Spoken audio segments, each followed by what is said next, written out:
This is Barstool Outdoors, presented by Rocky Boots.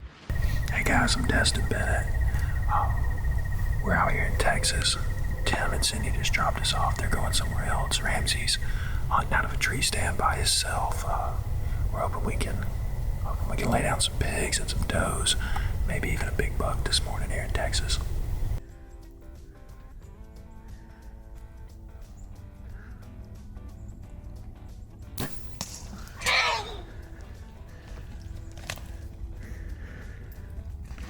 Let's go.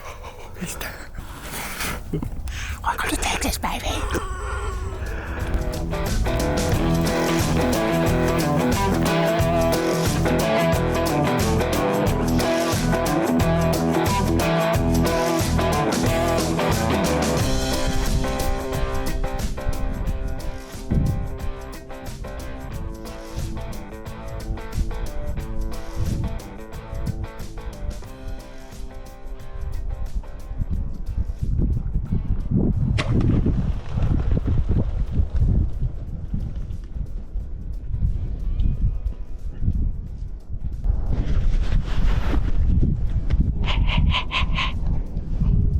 Big boy ain't gonna eat all my corn. Now maybe some of the other ones will come out and we can smack a couple more.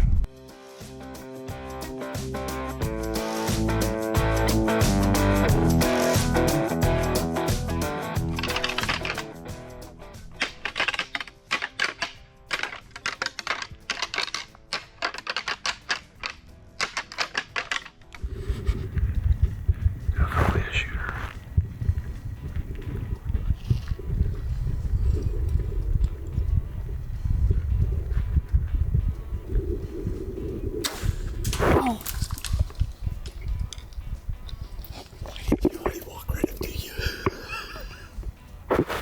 Safe to say that I'm not off to a really hot start, but the deer are.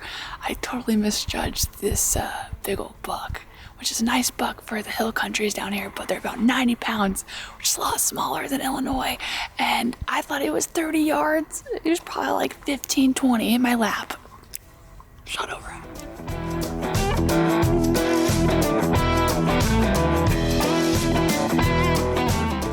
We got our first contestant. Ramsey killed a big old pig. But he said that some ruddy bucks came in, about 4 bucks, a doe, and a bunch of hogs. So we have one Slockmaster on board. And Dad's old stand he built himself back in, how long, Nam? 15 years ago. No. Yeah, so this morning we put Ramsey in my old tree stand.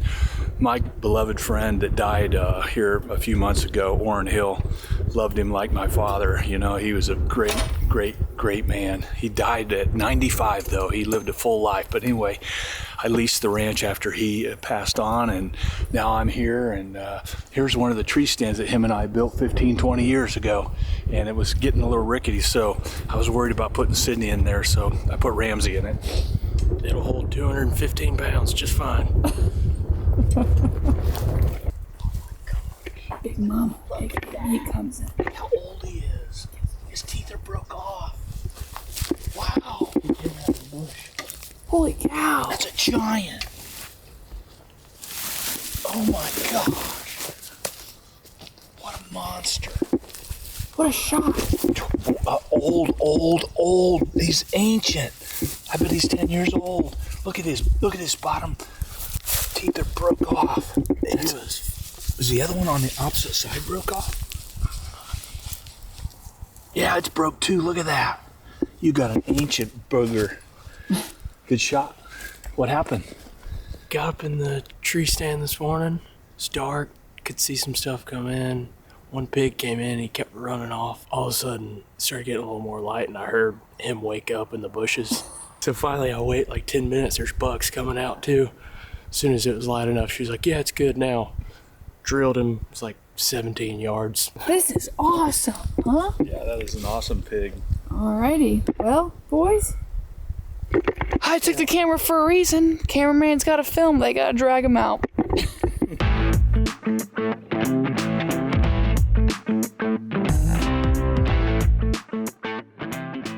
We were speculating in the truck how the heck did Destin actually shoot something. Well, now we understand. He was crippled. Hoofless. That pig was getting around just fine with his 3 feet, okay? The pig, this is a perfect size, good eating, not too fatty. Oh, goodness. Everybody thinks that they're disgusting. They are kind of disgusting looking, but they're really good eating. And Dad's gonna whip up some pork chops for us tonight. Yeah, if you eat pork chops, you like fried pork chops with bone in. You know, a lot of people don't understand exactly where that piece of meat comes from, and Sydney's going to show you today. So. Just getting them ready to get on the hanger, just like a deer.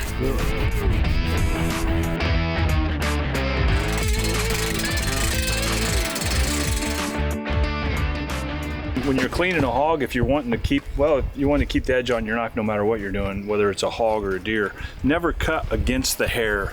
That dulls the knife quick as could be. You want to get under the skin and then cut out. So you're cutting the skin and not the hair. And your knife will last a lot longer before you got to put another edge on it.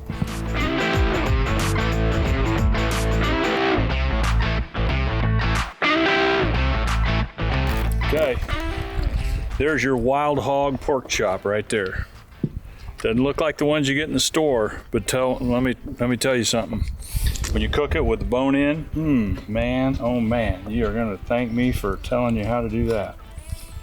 And when you cut up against the spine, break the one side of the ribs off and then just take the tenderloin off the side,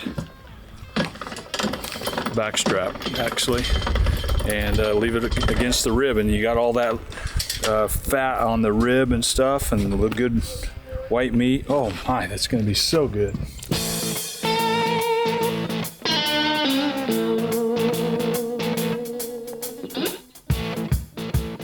To get ready for the evening hunt, I pulled up my Onyx app. When I pull up my app, you can actually see the blue lines. That is my tracker. So the tracker is what literally tracks my every move. So we can start it, it times you, shows the distance and the speed. Then you can either pause it or stop it. I'm gonna go ahead and stop it, delete, but it can save as well. What we did is I marked where our truck was with the waypoint tool, and then I started the tracker, and it tracked my every move this morning while we rattled. This is a way to kind of show where we have been, where we rattled, and making sure we're not getting lost either. So it takes us right back to the truck. And the other cool thing is you can do it with add the waypoints. That's where you mark tree stands, trucks, deer, whatever it might be. Mark your location, area shape, build route, compass mode, etc., etc., etc. I use the wind calendar a lot because I like to see what's kind of going on with the weather and where I'm going to be sitting in the stands. So it shows good wind, bad wind, okay wind, etc. So that's a little bit about my Onyx, and that is a very big tool that we use to get ready for our hunts.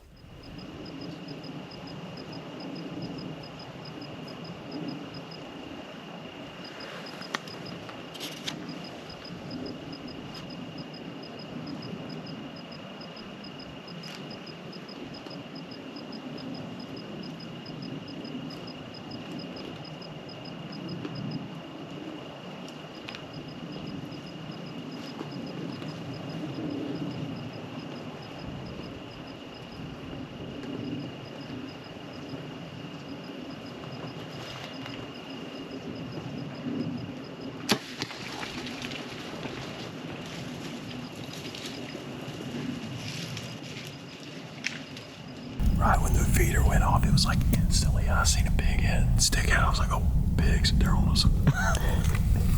So quick. Let's go.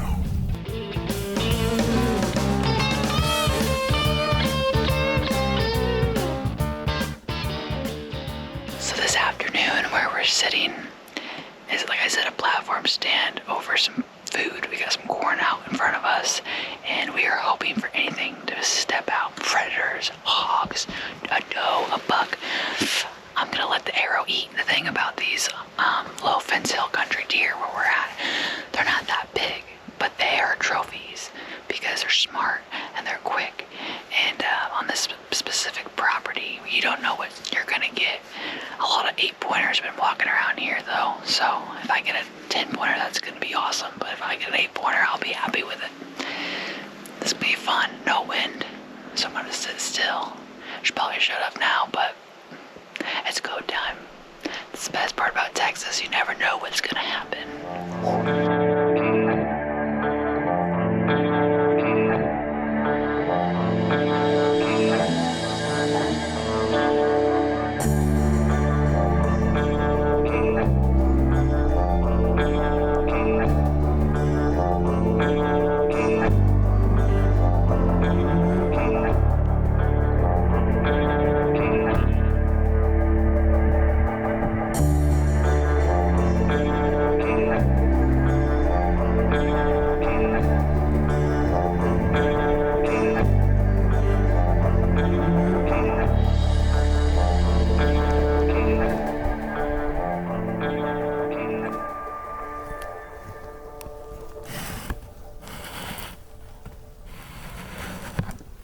He's got a bigger body than the other bucks we've seen, and his neck's a little bit more puffed out.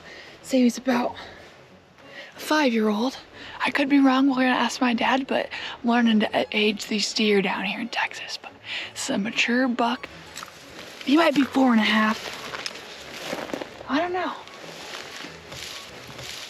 My dad is here to pick us up. Check this deer out. He's definitely been shot before, and I could tell because the way he was limping.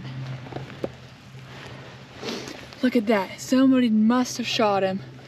Maybe a frontal, I'm not sure, but he was limping. He wasn't feeling too good. And I put a money shot on him, and he didn't run far. Now to bring him home, get his back straps and all the meat off of him, and we're gonna go home and watch some Oppenheimer and eat fresh venison. All right, Jack, let's go.